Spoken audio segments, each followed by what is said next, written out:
Hello students, आप देख रहे हैं IBPS गुरुजी और डेली क्वांटिटेटिव एप्टीट्यूड क्विज़ में आपका बहुत बहुत स्वागत है। आज हम लेके आए हैं एरिथमेटिक क्वेश्चंस जो बेस्ड हैं मेमोरी बेस्ड IBPS PO 2019 के प्रिलिमिनरी एग्जामिनेशन में।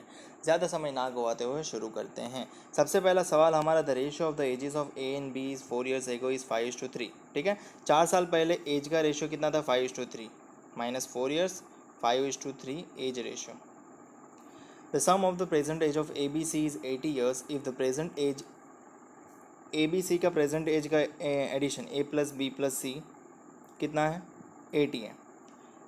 If the present age of C is equal to the sum of the present age of A and B, C की present age जो है उसका वो equal है A और B की present age का एडिशन के मुकाबले. ठीक है, find the present age of it. ठीक है, अब प्रेजेंट एज का तीनों का एडिशन है A 180 और C is equal to A plus B है, तो मैं A प्लस बी की जगह C रख सकता हूँ, डेफिनेटली रख सकता हूँ. तो ये C प्लस C हो जाएगा, वो हो जाएगा 80. ठीक है, C प्लस C की जगह ट्वाइस C हो जाएगा 80, ट्वाइस C की जगह C यहाँ रहेगा, 2 यहाँ पे चला जाएगा और 80 डिवाइड बाई 2 कितना हो जाएगा? 40. तो C की वैल्यू आ जाएगी 40. अगर C की वैल्यू आ गई 40 तो A प्लस बी की वैल्यू भी तो 40 ही रहेगी, क्योंकि वो दोनों इक्वल है. ठीक है, अब मेरा कहने का तात्पर्य ये है, ये प्रेजेंट एज की बात चली है कि प्रेजेंट एज में A प्लस बी कितना है? 40 है. अब मुझे जाना है 4 साल पीछे, क्योंकि मेरा रेशियो 4 साल पीछे का है. ठीक है, रेशियो को इस साल में कंसिडर डायरेक्ट नहीं कर सकते, वो हमें 4 साल पीछे ही जाना पड़ेगा.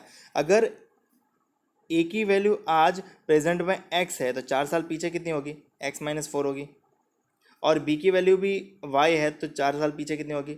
y माइनस 4 होगी. मतलब x की भी 4 कटेगी, y की भी 4 कटेगी.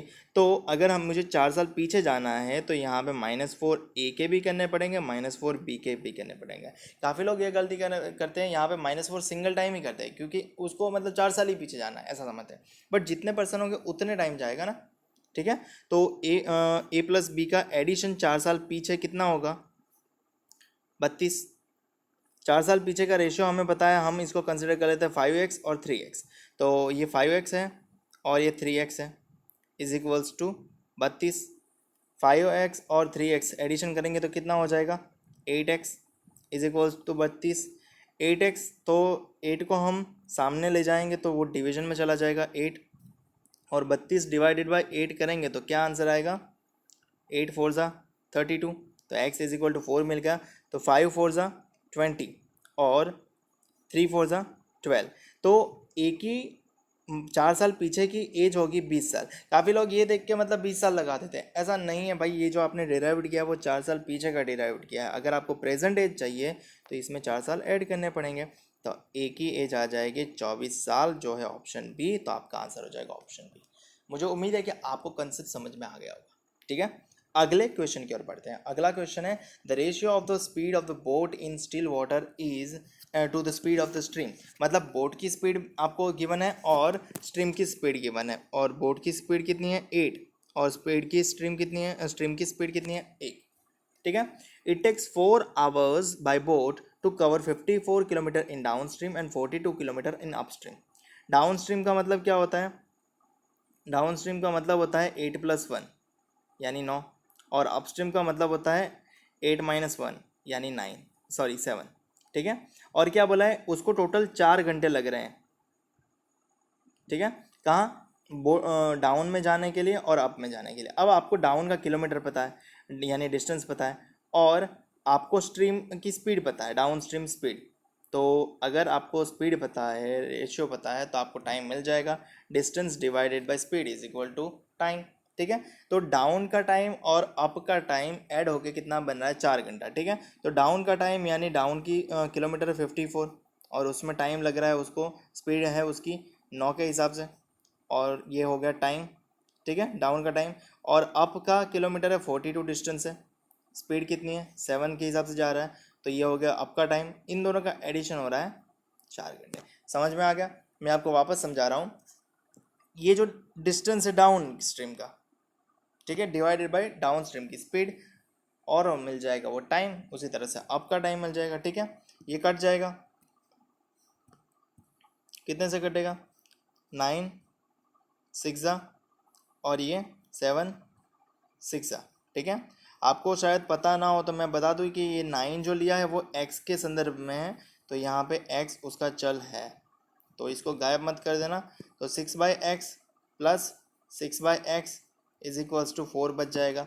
अब 2 टाइम 6/x कहलाएगा कि नहीं? ये एक बार 6/x है, ये दूसरी बार 6/x है, तो मैं अगर लिखना चाहूँ कि 2 टाइम्स 6/x तो चल जाएगा, जाहिर है चल जाएगा। तो 2 टाइम्स का क्या मतलब होगा? ये दोनों मल्टीप्लाई ही करेंगे, 2 और 6। ठीक है, तो 2 और 6 कितना हो जाएगा? 6 दूनी 12/x। x चला जाएगा सामने और 4 आ जाएगा यहाँ पे, आ जाएगा, जाहिर आ जाएगा, वही तो रूल है। तो यहाँ पे x और यहाँ पे आ गए 4, तो x इज इक्वल्स टू मिल जाएंगे 3, तो आपका answer x is equal to आ जाएगा 3। ठीक है, अगर x 3 आ गया तो आपको क्या ढूंढना क्या है? Find the downstream of the speed of the boat. Downstream कितने? 9x है, 9x is equals to x की वैल्यू 3 है, तो 9 इंटू 3 कितना हो जाएगा? 27 किलोमीटर पर आवर। आपका ऑप्शन में 27 है, ऑप्शन डी आपका आंसर हो जाएगा। मुझे उम्मीद है कि आपको समझ में आ गया होगा कि भाई कैसे किया मैंने। ठीक है, बढ़ते हैं अगले सवाल की ओर। अगला सवाल है हमारा, Manoj gave 60% of his salary to his wife and invested rest amount in mutual fund. मान लेते हैं मनोज की सैलरी 100% है, वो क्या कर रहा है? 60% उसकी बीवी को दे रहा है और 40% वो क्या कर रहा है? सेव कर रहा है, म्यूचुअल फंड में डाल रहा है। ठीक है, ठीक है, ये वाइफ के पास सैलरी है। आगे क्या लिखा है? His wife spends 30% amount on grocery, मतलब 60 का 30% ग्रोसरी पे जा रहा है। ठीक है, तो ग्रोसरी पे कितना जा रहा है? 30% ऑफ 60 कितना होगा? ये 30% ऑफ 60 डेफिनेटली आप सबको आना चाहिए। ये डिवाइड बाई 100 हो जाएंगे, 2 2 0 हो जाएंगे, तो 18% हो जाएगा। ठीक है, फिर क्या बोला है? और 20% ऑन रेंट। अब रेंट पे 20% जा रहे हैं, वो 60 के ही 20% जा रहे हैं, तो 20% 60 के यानी 1/5, यानी 60/5 यानी 12%। फिर क्या लिखा है? From the remaining amount she purchase a gold worth 18,000। ये कितना प्रतिशत हो गया? 30% उसने यूज़ कर लिया, मतलब मनोज की वाइफ ने, तो रिमेनिंग प्रतिशत कितना होगा? 60 में से 30% चला जाएगा, तो 30% ही बच जाएगा। ठीक है, और 30% जो बचा है उसका उसने गोल्ड लिया है, कितना? 18,000 रुपये का, 18,000 का। अब 30% 18,000 है, तो 100% यानी पूरी सैलरी कितनी होगी? आपको मिल जाएगा, जाहिर है मिल जाएगा।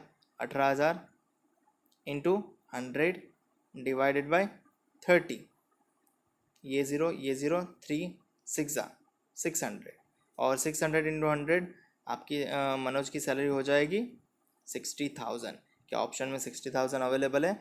जी हाँ, ऑप्शन ए ही हमारा आंसर बन जाएगा। ठीक है, अगले सवाल की ओर बढ़ते हैं। अगला क्वेश्चन है, और मुझे उम्मीद है कि आपको क्वेश्चन समझ में आ रहे होंगे, सॉल्यूशन समझ में आ रहा होगा। अगर क्वेश्चन और सॉल्यूशन दोनों समझ में आ रहे होंगे तो भाई साहब चैनल भी सब्सक्राइब कर लेना और साथ में बेल आइकन भी प्रेस कर देना, ताकि जब भी मैं आपके लिए नया वीडियो अपलोड करूँ तो आपको उसका नोटिफिकेशन सीधा मिल जाए।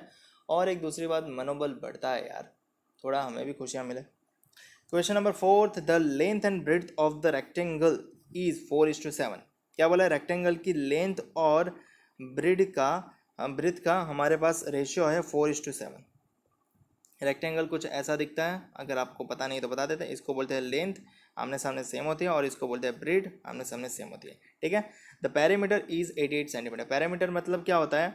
Length plus bread plus length plus bread, पूरी जो मतलब ये आउटर रिंग है ना, उसको पैरामीटर बोलते हैं।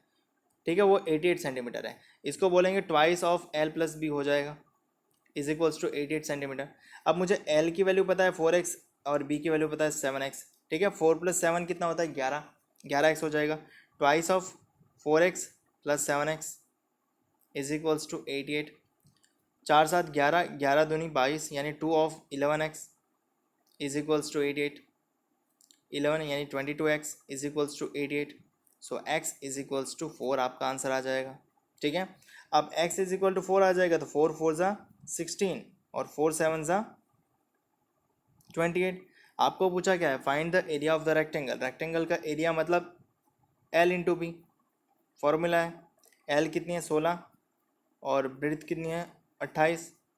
16 और 28 का एडिशन करेंगे तो आपको मिल जाएगा आंसर, और आंसर आ जाएगा 448 सेंटीमीटर स्क्वायर। मुझे उम्मीद है कि आप ये मल्टीप्लिकेशन बड़े अच्छे से करोगे, और मल्टीप्लिकेशन की शॉर्ट ट्रिक्स देखनी है तो आप आई बटन पर क्लिक कर देना, आपको मिल जाएंगे बहुत सारे वीडियो। और मैं रखना भूल जाऊँ वीडियो तो आप चैनल पे जाके देख लेना, वैदिक मैथ्स करके सीरीज़ अपलोड किया है, वहाँ से मिल जाएगा, ठीक है। अगला और आखिरी क्वेश्चन आज का बढ़ते हैं। The radius of the circle is 14 centimetre. Circle की रेडियस कितनी है? 14 सेंटीमीटर।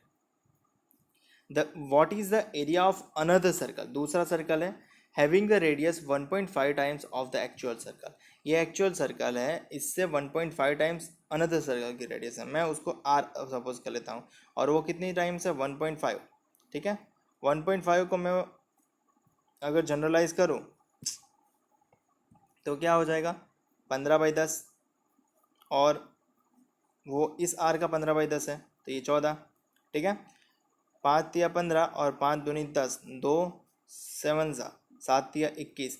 तो आपको सर जो रेडियस मिली नहीं वो कौन सी होगी? 21। हमें अब 21 रेडियस वाले सर्कल का हमें क्या ढूंढना है? एरिया ढूंढना है। एरिया का फॉर्मूला क्या है? पाई आर स्क्वायर। पाई की वैल्यू क्या होती है? 22/7। आर की वैल्यू कितनी है? 21, और स्क्वायर है तो 2 बार 21 लिखेंगे, ठीक है। 7 3 20 में, ठीक है। अब जाहिर है आपको पता होना चाहिए इसका मल्टीप्लिकेशन कैसे किया जाए, ठीक है। पहले तो ये कर लो, 21 इंटू 3 कितना हो जाएगा? 63 हो जाएगा। अब 22 इंटू 63 करने बैठोगे तो टाइम पर लिख लेगा। अब 22 को हम 11 इंटू 2 कंसिडर कर लेंगे तो मुझे ये पता चल जाएगा 62 इंटू 63 का डबल कितना होगा? इंटू 2 करेंगे तो कितना हो जाएगा? 126। और उसको अगर मुझे मल्टीप्लाई करना है 11 से तो क्या हो जाएगा? 6 और 6 2 8 और 3 और 1 1386 सेंटीमीटर स्क्वायर आपका होगा आंसर।